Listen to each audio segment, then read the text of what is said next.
Hello everybody, welcome back to my channel. Hope all of you are doing great. तो आज के मेरे video की शुरुआत शिवन्या से इसलिए हो रही है क्योंकि कल शिवन्या का मैथ्स का पेपर है। तो अपनी पढ़ाई शुरू करने से पहले मैंने सोचा कि पहले मैं शिवन्या की पढ़ाई कर कर उसे साइड करा दूं, क्योंकि शिवन्या की पढ़ाई जब तक मैं नहीं कराती वो हमेशा मेरे दिमाग में एक खलल की तरह घूमता रहता है कि अपनी पढ़ाई कर रही हूँ और शिवन्या की पढ़ाई नहीं हो रही है। तो इसीलिए मैं चाहती हूँ कि कल जब शिवन्या एग्ज़ाम के लिए बैठे तो वो मेंटली एकदम रिलैक्स्ड हो, बिकॉज़ उसका एग्ज़ाम एंड मेरा एग्ज़ाम इज़ इक्वल। मैं उतनी ही टेंशन और उतनी ही इंथुजियास्टिक रहती हूँ उसके एग्ज़ाम के लिए भी। तो अपनी पढ़ाई शुरू करने से पहले मुझे लगा कि मैं शिवन्या की जितनी भी प्रिपरेशन है कल के एग्ज़ाम के लिए उसे फिनिश कर दूँ, उसको फ्री कर दूँ ताकि वो रिलैक्स हो और फिर मैं अपनी पढ़ाई शुरू करूँ।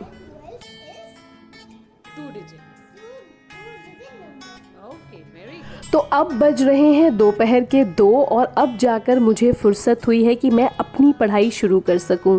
तो बस अभी मैं बैठ गई हूं अपनी पॉलिटिकल साइंस को लेके, और लकीली कल रात में मेरी ज्योग्राफी जो है वो फिनिश हो गई। और जैसे मैंने कहा था कि मैं कोशिश करूंगी कि कल रात तक मैं अपनी ज्योग्राफी फ़िनिश कर लूं, तो मैंने फ़िनिश कर लिया, थैंक गॉड।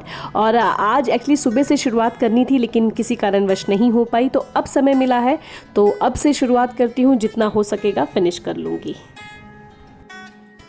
तो सबसे पहले बात करते हैं कि आज क्या शुरुआत किया है मैंने। आज पॉलिटिकल साइंस उठाया है, और पॉलिटिकल साइंस सबसे इम्पॉर्टेंट है जब भी आप अपनी स्टडी स्टार्ट करें पॉलिटिकल साइंस की और आपके पास बिल्कुल ही कम समय हो और 2 दिन के अंदर 200 क्वेश्चंस पढ़ने हो, तो थोड़ा सा इंटेलिजेंट स्टडी करिए कि जब भी पॉलिटिकल साइंस की बात होगी तो सबसे पहले आपसे कॉन्स्टिट्यूशन के बारे में पूछा जाएगा।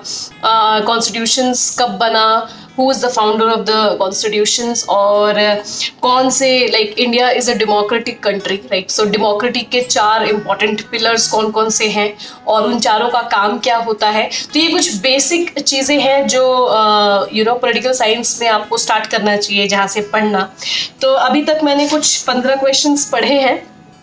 पॉलिटिकल साइंस थोड़ा जल्दी हो जाता है मेरा क्योंकि ये मेरा इंटरेस्ट सब्जेक्ट है।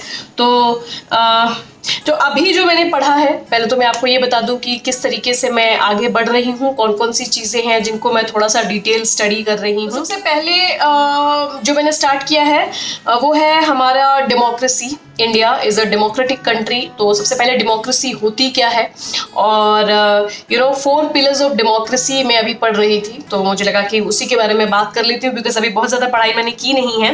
तो सबसे इंपॉर्टेंट है 4 pillar of democracy is legislature, executive, judiciary and the media. 4th pillar is the media. तो लेजिस्लेचर का क्या काम होता है? बेसिकली लेजिस्लेचर का काम होता है लॉ बनाना, ठीक है। एंड लॉ कहाँ बनता है? पार्लियामेंट में। तो स्पेशली लेजिस्लेचर का काम होता है लॉ बनाना, और बेसिकली जो पार्लियामेंट खुद तो आगे बनाएगा नहीं, तो जो पार्लियामेंट में जो लोग बैठते हैं, एमपीज, एमएलएज, ये सारे लोग जो है जो हमारे रिप्रेजेंटेटिव होते हैं डेमोक्रेटिक टाइप ऑफ कंट्री में, दे आर द रिप्रेजेंटेटिव्स। तो हमारा इनडायरेक्ट इलेक्शन होता है, हम उन्हें चुनते हैं और वो हमारे लिए जा करके काम करते हैं। तो वो जाते हैं और वो लॉ बनाते हैं। एंड एग्जीक्यूटिव क्या होता है कि जो भी रूल्स बने हैं उनका एग्जीक्यूशन सही होना चाहिए, उनका एग्जीक्यूशन कैसे करना है इसके बारे में। और ये एग्जीक्यूटिव्स जो होते हैं, एग्जीक्यूशन जो होता है, यही किसी भी कंट्री का एक बैकबोन होता है। तो बेसिकली अगर एग्जीक्यूटिव्स के तौर पे माना जाए तो हमारी जो मोदी गवर्नमेंट है, जो गवर्नमेंट जो एक्ट कर रही होती है, जो पावर में होती है, वही बेसिकली एग्जीक्यूटिव्स होते हैं जो सारे काम को चैनलाइज कर रहे होते हैं। देन द जुडिशरी सभी को पता है, क्योंकि डेमोक्रेटिक कंट्री है तो चेक्स एंड बैलेंसेस रखना बहुत इंपॉर्टेंट है। लेजिस्लेशन अच्छे से फॉलो हो रहा है एग्जीक्यूटिव के थ्रू, ये भी चेक करना बहुत इंपॉर्टेंट है। तो जुडिशरी एक बहुत इंपॉर्टेंट पिलर होता है किसी भी डेमोक्रेसी का। किसी भी डेमोक्रेसी को अच्छे से रन करने के लिए judiciary is a very important aspect. And the 4th is media. Obviously everybody know media play a very important role in democracy, because ये एक तरीके से लिंक होता है गवर्नमेंट और नॉर्मल पब्लिक के बीच में। They basically create the public opinions.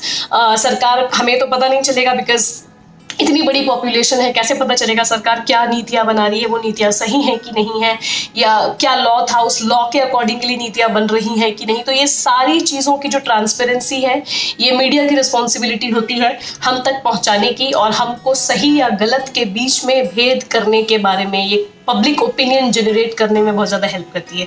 तो ये चारों जो है 4 पिलर्स ऑफ डेमोक्रेसी है, इसमें से पक्का क्वेश्चन पड़ता है, आई फील पड़ता होगा, बिकॉज ये आपके 7th 8th 9th 10th इन सारे, इवन 11th के पॉलिटिकल साइंस में भी ये रहता है, क्योंकि मैंने 11th 12th पढ़ी है पॉलिटिकल साइंस, तो ये बहुत इंपॉर्टेंट है। और भी इसी तरीके से जब भी इंडियन पॉलिटिक्स की बात आती है तो कॉन्स्टिट्यूशन की बात ज़रूर आती है। तो ये भी याद रखें कि जब भी कॉन्स्टिट्यूशन की बात होगी तो B.R. अम्बेडकर की बात जरूर होगी, because he is the founder of our constitution.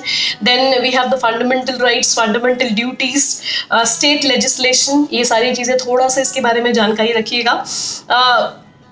Political science अगर थोड़ी भी पॉलिटिक्स में आपको इंटरेस्ट है तो बहुत ज़्यादा डिफिकल्ट नहीं है, लेकिन हाँ 200 क्वेश्चन है, 200 क्वेश्चन को पढ़ना है। और कितना पढ़ पाती हूँ, अभी तो सिर्फ 15 ही क्वेश्चन पढ़ा है, और जो पढ़ा है वो आपके साथ शेयर किया मैंने, कि इसी तरीके से धीरे धीरे आगे बढ़ रही हूँ। और जैसे जैसे जो क्वेश्चन आता जाएगा जिसमें मुझे कॉन्फिडेंस नहीं है, तो जैसे मैंने बताया कि मैं फिर उनके कॉन्सेप्ट्स को क्लियर करती हुई आगे बढ़ूँगी। तो अभी तक तो यही था। और सबसे पहले आज मैंने काम किया है, बहुत झुक के पढ़ने से मेरे बैक में बहुत ज़्यादा पेन होने लग गई थी।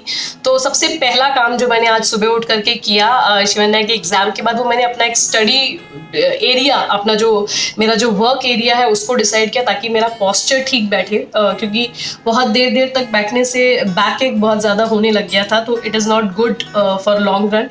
तो सबसे पहले जो है आज हमारे पास एक टेबल पड़ा था, तो बहुत ज़्यादा फैंसी तो नहीं, लेकिन कम से कम मैंने अपना एक कॉर्नर डिसाइड किया है जहाँ पे मैं शांति से बैठ करके पढ़ सकूँ, कुछ नोट्स बना सकूँ। And now I am feeling very happy. तो मैं वीडियो के बाद उसको भी अपलोड करूँगी, आप लोग देखिएगा कैसा है, बहुत सिंपलीफाई करके लगाया है। It's a very minimalistic thing, एक स्टडी टेबल पे जो रहती हैं। और बस कुछ नहीं, ऐसे ही चल रही है मेरी स्टडीज़, और आगे जैसे जैसे बढ़ती जाएगी आप लोगों से बातचीत तो होती रहेगी। तो बस आज के लिए आज का वीडियो यहीं तक था, और कल फिर मिलूंगी आप लोगों के साथ अपने नए वीडियो के साथ। कल तो पॉलिटिकल साइंस ही रहेगी, तो कुछ और इन्फॉर्मेशन शायद आपके साथ शेयर कर पाऊँ, कि कल तक थोड़ी ज़्यादा स्टडी हो चुकी होगी मेरी। और तो बस आज के वीडियो को यहीं वाइंड अप करती हूँ, और फिर कल मिलती हूँ अपने नए वीडियो के साथ। होप करती हूँ कि आपको वीडियो अच्छा लगा होगा। ऐसा कुछ बहुत ज़्यादा तो नहीं है मेरे वीडियो में, बस ये डेली अपडेशन है। अगर अच्छा लगा तो प्लीज़ मेरे चैनल को लाइक और सब्सक्राइब ज़रूर करिएगा। बाय।